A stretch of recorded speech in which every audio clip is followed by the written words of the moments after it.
Don't be sorry, be better. Here's your look at the Mondo God of War Kratos 1/6 scale collectible figure.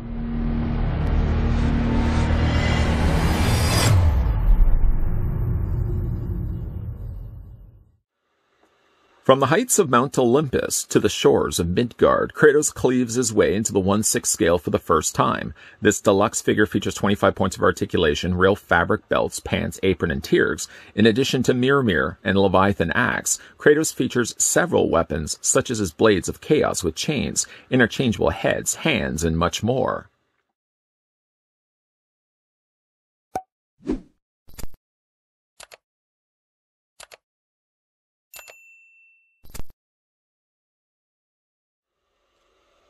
Before we get a closer look at Kratos, a long-anticipated figure release from Mondo, the first thing we're going to want to do is figure out how tall the figure stands. Speaking of Mondo, I'd like to thank the folks over at Mondo that provided the sample of Kratos that we could have a look at in this review.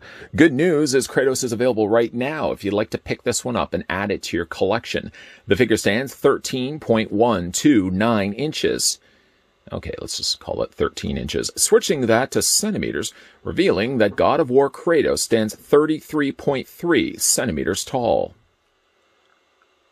Before we look at the extensive list of accessories that come included with Kratos, and believe you me, he comes with a lot of accessories, the first thing we're going to have a look at is the display stand that comes included with the figure. Now, if you have collected the Mondo figures, specifically the Masters of the Universe figures, you probably then recognize this style of stand. The shape of the stand is rather familiar because they've used it, like I said, for all the standard releases. You can see on the back, the reasoning why it's shaped this way is because they wanted to make the formation of the M for Mondo. I don't mind these stands. The only thing I would say, as I've commented in previous reviews, is I wish that they were just a little bit bigger.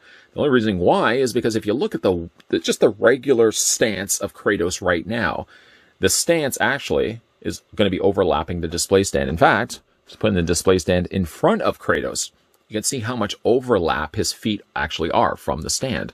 I just, again, wish that they were just a little bit bigger. I don't expect to necessarily put this guy in any dynamic poses, but just straight for a museum stance, yeah, his feet are going to overlap a little bit. Like I said, I just wish the stand was just a little bit bigger. So there's going to be a lot to really cover off here with the accessories that come included with Kratos. I'll do my best to kind of show you extensively each one of the things and then how it works along with the figure. Starting first, perhaps with things that can be carried on to him necessarily. He comes included with a little satchel pouch. The pouch has been molded in brown plastic, and you can see they've got a nice little stitch line on the outer area of the flap. The flap doesn't open up, it's just completely molded shut. You flip it around to the back, you'll see there's a couple little hook points here. These will latch on to the back of Kratos' belt. Simply just take the figure, picking him up, moving him around. Basically, this little open area here is free real estate space that you can then take the hook of the satchel pouch and just hook it onto it. And it hooks on generally quite well. The belt does a good job of, like I said, holding not only this, but some of the other accessories that he's going to be getting as well. I suppose while we kind of have his back turned for the time being, he also comes included with a real pivotal accessory, and that is, of course, his bag of ash. Not only is the bag of ash molded nicely to have the top of the flap sort of folded down, but you can see some additional scroll work down below painted nicely in gold. This doesn't actually have a hooking point on the back, but what you can do is you can take the figure, and there's all these like little loop points. There's one larger one here. You can actually take the bag of ash. It's kind of difficult to actually do this while holding the figure up. You know what, we'll just take the satchel pouch off for the time being. Just sort of feed this up through this hole, this loop here. If you find that you're having difficulty doing this, you can also use a pair of tweezers just to kind of help and assist and guide it all the way up. Now, I've done it this way. You could find yourself another easier way of doing it, but if you latch, see the little roping here, just underneath that flap, that does a good job of then holding the bag in place. And then from there, you can go back. Probably first thing I should have done really is looked at the bag of ash, and then from there, add the satchel. We'll go ahead and just drape that on like so. Oh, we're not done yet. There's a long way to go. Putting the figure again down. I don't know why, again, I have to put him back, facing backwards like this. Get him a stand. He also comes included with a little sheath and knife. And the reasoning why, again, I continue the trend of having him facing the opposite way is simply just because I'm going to be hooking this in place. The sheath, as you can see, has a nice sculpting on the outer end of it, and even like the hilt also Has a nice detail done to it. The blade, as you can see, has a real nice rusted effect that they've brushed on a nice metallic silver to really give it a sense of age. I also like the fact that this can be removed. Just slide that back into place. Then go ahead and just take this hook, follow the trend of what we've done so far, and sort of just latch it onto place. Now, I've seen images also online where what they've done is they've looped this part of the sheath onto the little rope. Now, I find just doing it this way kind of keeps everything out of the way. The only thing downside to this is the handle of the knife does stick up pretty high. Again, you can kind of loop it further down around the rope. There's just, I'm sure, enough clearance in there that you could probably hook the ashes on there and hook on the sheath. But I've just decided to do this for the time being. Put the figure down. Again, there's going to be a lot to really cover off here. He comes, putting down here for a second, 2 variations of the Leviathan axe. One the standard one and one the upgrade. You can see the size difference between the two. Let's get that to actually focus in on there. Again, just fantastic detailing on these. Actually, you know what? We'll put this one down first, and we'll look at the defaulted axe. Not only does the plastic seem to mimic that of a real wood finish, even down to the very end of the handle. There we go. Oh, look at that. There we go. I want to show you guys the detailing on that. Not only, like I said, is it sculpted really nicely, but it's painted incredibly well also. You can see also the carvings into the blade of the axe. Some nice detailing done to the top of the axe there as well.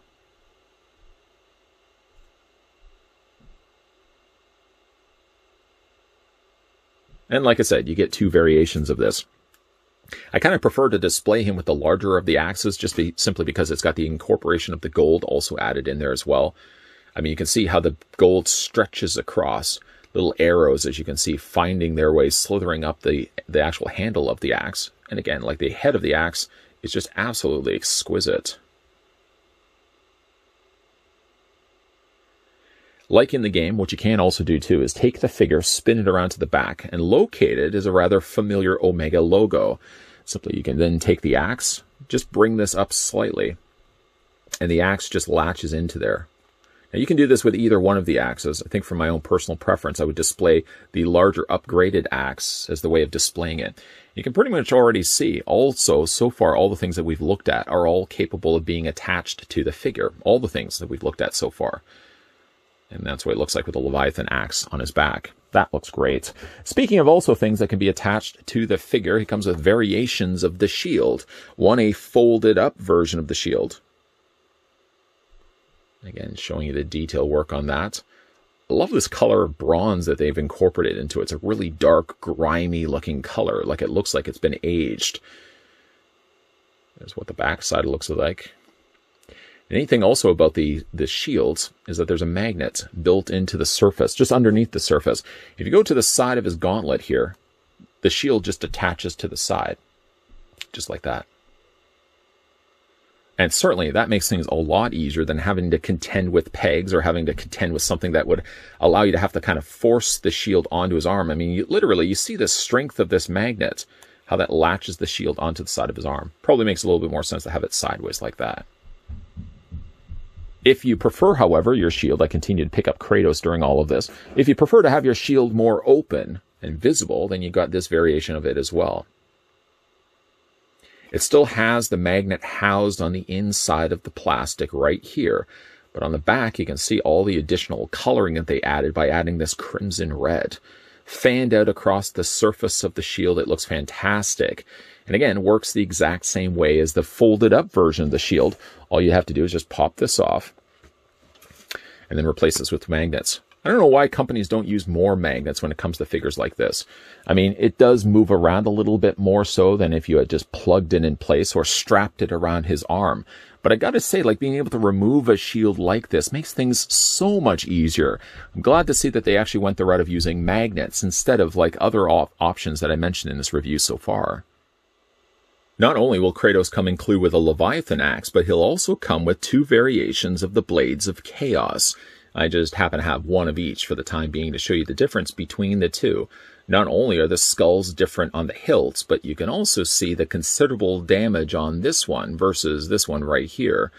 I do like the cracks that they put across the surface of the blade, and an opportunity certainly there as well to add some nice additional airbrushing.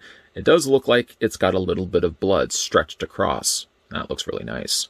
Both of them actually have functioning chains, which is really good. Although one of them, I have dropped the chain off because I thought it was attached to the end of the hilt. And it turned out that that wasn't the case. I'm going to see if I can actually find it. It's dropped somewhere around here. Leave it with me. I'll start looking for it. But yeah, there's definitely a lot of considerable differences between the two. When you look at the skulls, for example, on the ends of the hilts, they are drastically different from one another. Not drastically different. They differ slightly on the ends. But the faces are generally about the same. Spinning these up so you guys can actually see what they look like on the handles. Again, the handles do differ from one another. I love the fact that they did incorporate real working chains. So not only, while you wouldn't be able to swing these like he does in the game, you do at least get the opportunity to unravel the chain and then wrap it around Kratos' hand, or his arm at least. I love the fact, again, like they included real working chains. It's just unfortunate, though, one of them, I guess maybe it is a good opportunity to show you. With the chain removed, you can see how it unlinked itself on the end of it. It has dropped somewhere around the vicinity of this humbled reviewer's chair, so I'm going to see if I can actually find it. But I suppose it probably was a blessing that the chain did come off. Gave me then the opportunity to show you guys the detail work that they incorporated to the hilt. Really stellar looking work. Now again, these could be attached into Kratos' hands, though currently the hands aren't going to be the most effective because he's currently got out of packaging closed fists. He does, however, have a couple of gripping hands, ideally suited for holding the Blades of Chaos or the Leviathan Axe. You'll see that they also differ from one another because one is wrapped to go on this side of his body, and the other one is unwrapped to go on this side of his body. Love the additional airbrushing that they added to the hands. It does add a lot of contrasting color, kind of like that darker purple at the base. And they each have, one thing I really appreciate that companies do like this, is they add each one of the hands have their own unique peg. So you don't have to worry about popping the hand out and then, trying to retrieve that peg. He does also come with a pair of relaxed hands as well. And again, showing you, I guess technically it should go this way and this way. But again, just to show you the detailing between the two, get the camera there, the focus, there we go.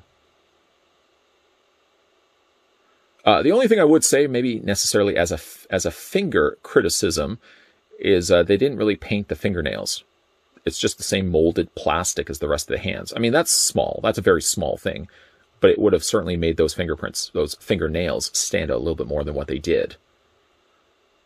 So he also comes included with those as well. Another accessory to come include with the figure is not necessarily a swappable head, but a head that can go along the journey with Kratos, and that's the head of Mimir. Some super gory detailing done to the bottom of the neck where you can see the neck's been cut or the head's been cut right off. Love that. Also love all the additional detailing that they carved into the side and the top of his temple. Now, I don't know if it's just me looking at Mimir here, with the light hitting the eye, that one readable eye, just in the right direction. It almost seems like it glows. See that? But the beard looks great. I love the roping that they sculpted around the horn area here. Now, what they have done is they've roped it off and left sort of a hook on the end of it. The idea, again, occupying already a lot of real estate space on Kratos' belt, but you could hang this on the side of Kratos. I suppose for that, you could probably just find a good place that works best for you. You sort of just can hang it, like I said, onto the side. But it will take up, like I said, a lot of space. And seeing as already we've taken up a whole lot of space on the back of the figure, probably back is probably not the best place to end up putting Mimir's head. But I do, again, appreciate the fact that they did include it, certainly when it comes to this figure release.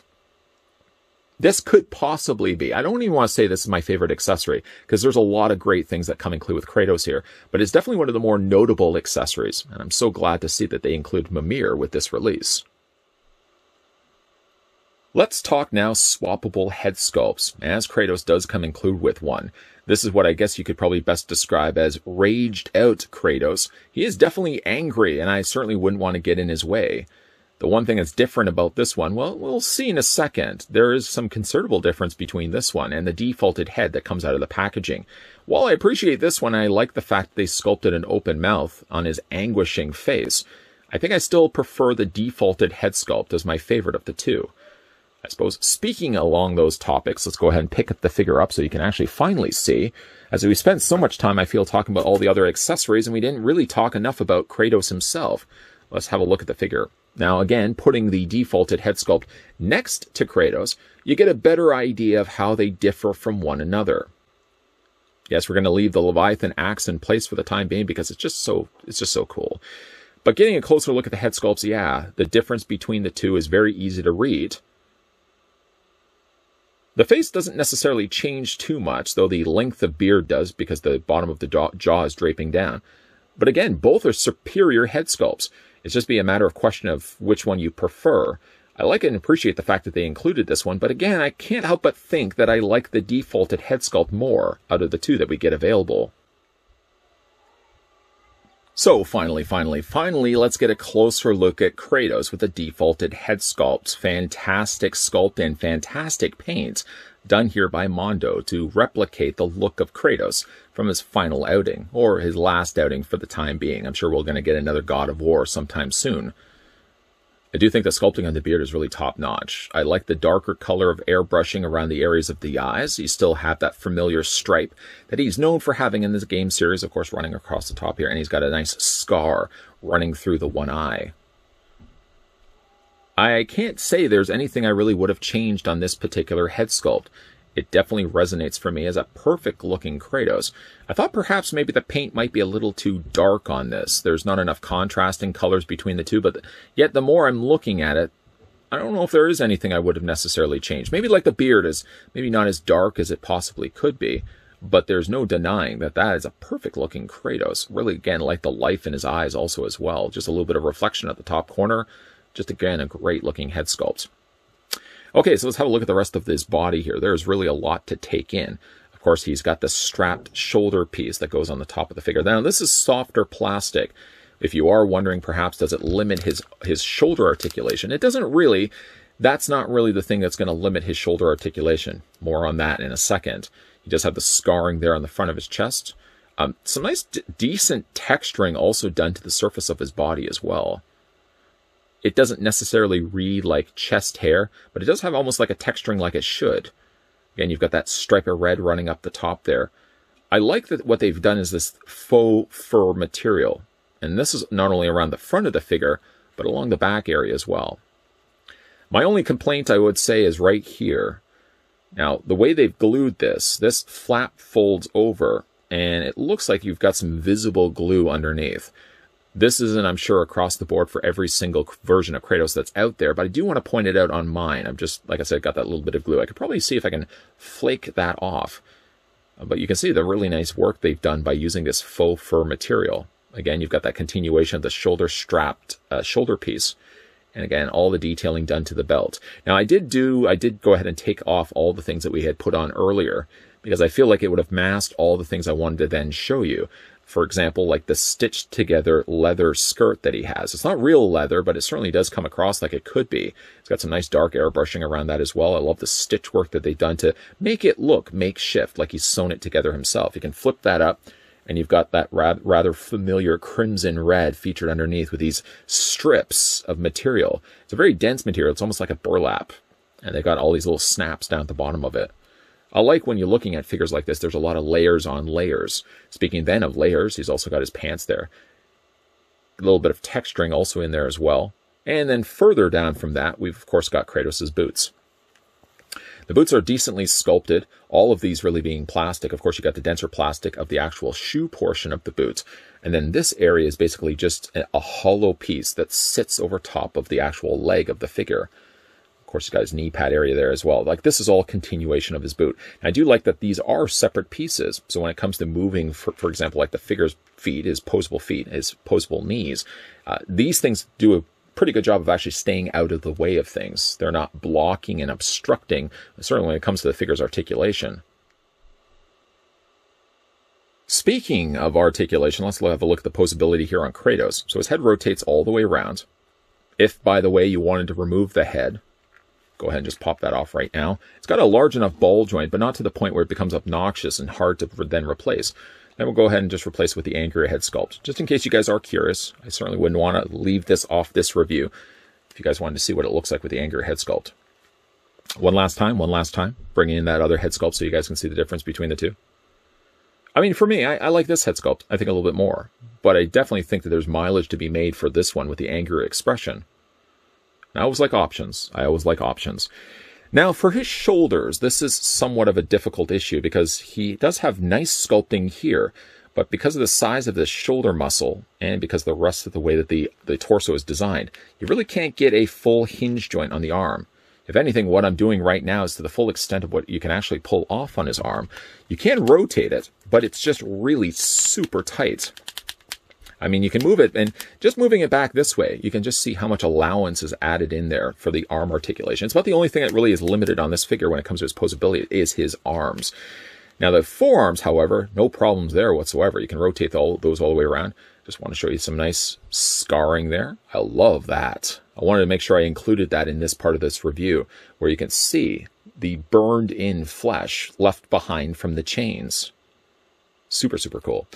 But the arm rotates all the way around. It hinges back and forth. You get a full elbow bend. And like I said, you can bend that elbow up. But what you're limited, though, is really the articulation in the shoulder. The hands rotate all the way around. You have the upper torso ball joint. A little bit more difficult, of course, because there's so much stuff you want to kind of get avoiding that you don't accidentally start pulling on this. He does have an upper torso ball joint. He does have the leg splits. You can swivel at the top of the thigh.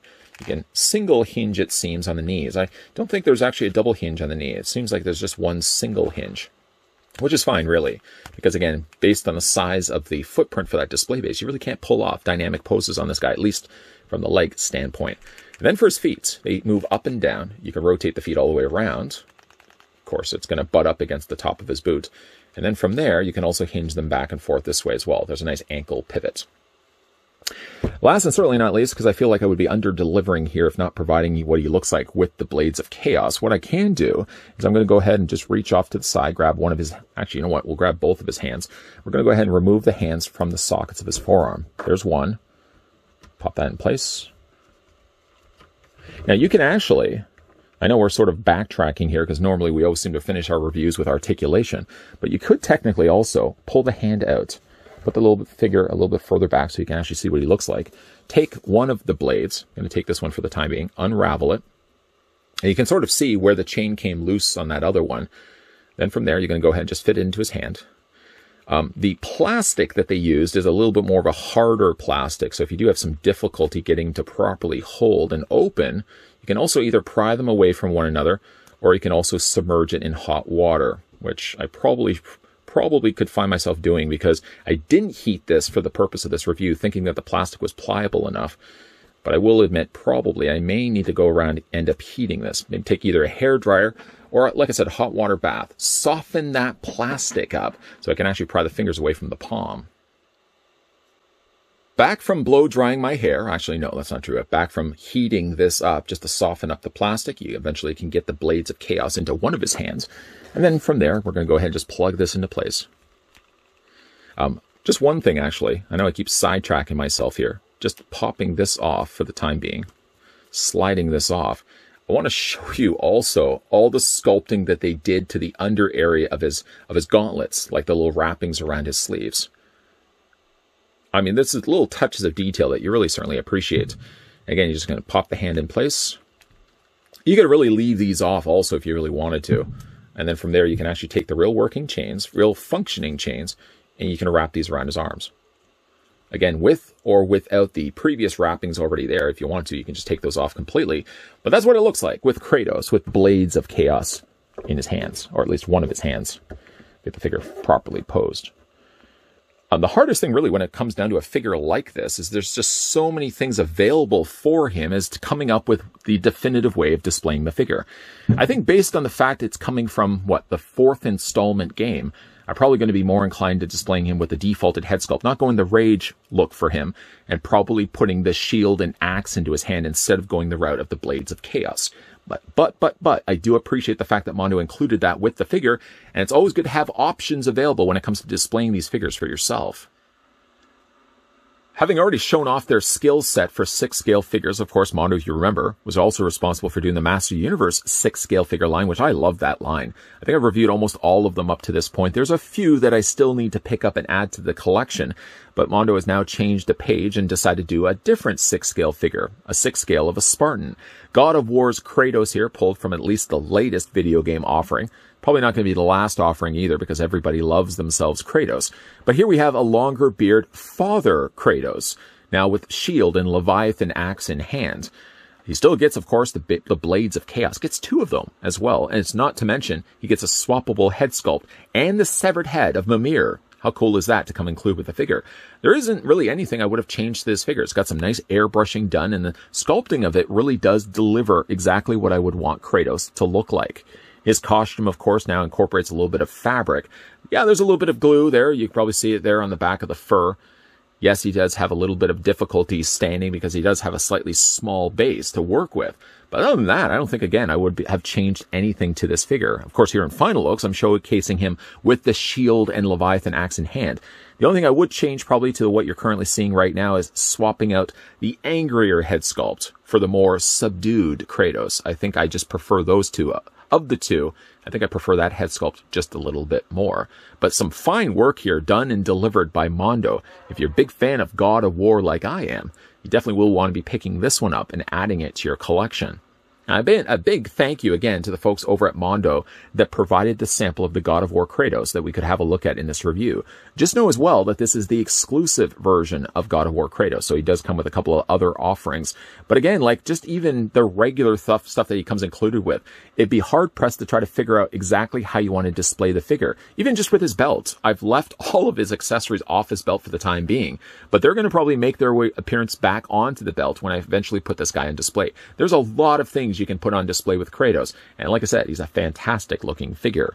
What do you guys think of the Mondo God of War Kratos? Let me know down below in the comments section. And as for your video question for today, what's your favorite God of War? Now, again, they've done, 2 PSP releases. They've done now 4 PlayStation releases. So there's a couple of Kratos to pull from. My personal favorite is God of War 2. I think that of all the God of War games, that's the one I played the most. And you never know, maybe Mondo might even just treat us collectors of the God of War franchise with a younger Kratos, without the beard, without the sun, and just the blades in hand. I would be all for the idea of getting earlier God of War Kratoses. Maybe that might be one thing that Mondo will be working on for future releases. Either way, if you guys are new to this channel and enjoying all the content you're seeing, be sure to hit the subscribe button down below. Be sure to turn on the bell notification. And yeah, be sure to come back to this channel on a regular basis. It seems as of late, we've been doing a lot of videos Monday, Tuesday, Wednesday, Thursday, and Friday. And even, yes, on the weekends, there's always new stuff to take in. So make sure you're coming back to this channel on a regular basis. We're also going to be looking at some more 6-scale figures. So if that's the kind of thing that you guys like watching, feel free to also come back to this channel and check those out. And if you'd also like to go back and watch my other reviews of the Mondo releases, specifically the Master Universe figure line, which I've loved and adored up to this point, feel free to also check out my Mondo playlist. You'll find it available on this channel. Lots of stuff coming your way, guys. So as always, thanks for watching, and I'll see you guys next time.